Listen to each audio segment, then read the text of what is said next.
Hello. Roughly 100% of professionals wish they had more time to think, to attend to what is important and not just what's urgent.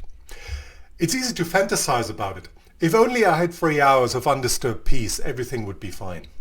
I hate to burst a bubble here, because most people who wish they had thinking time don't use it.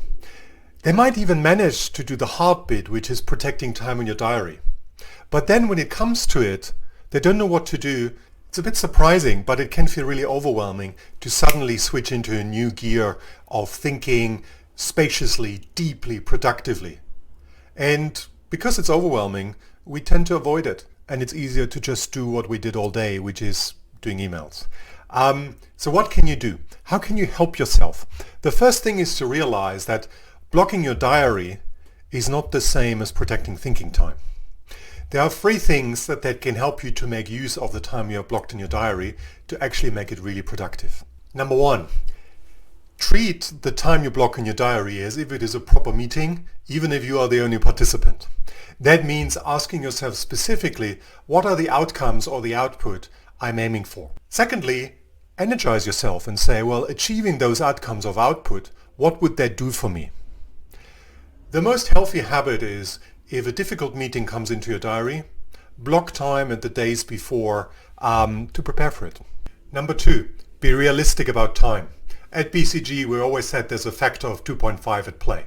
If a junior person tells you it's 1 hour, it will be 2.5 hours. Super important for your self-management to learn how long things actually take and to adjust your expectation around this. The second thing that's important here is maybe you need to do it in stages. Maybe you need a prep meeting with yourself before you get into the real work.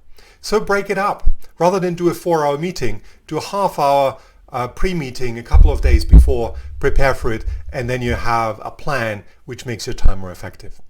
But in general, if you can only find 30 minutes in your diary, that's grand. Do with this what you can. Sometimes we can get really resentful that we can't block out 2 days in our diary, but it's unrealistic. Any time blocked and spent productively is better than no time blocked and spent productively. Number 3, just because it's referred to as thinking time, it doesn't need to be on your own. If you need other people to think well, bring other people along. Just don't make it another unproductive meeting. Ironically, very often the really deep productive thinking time and sessions, we don't block time for it, and that's all what it's about. So my invitation to you is to get sincere and genuine, to create time in your diary and in your mind to do productive, enjoyable work.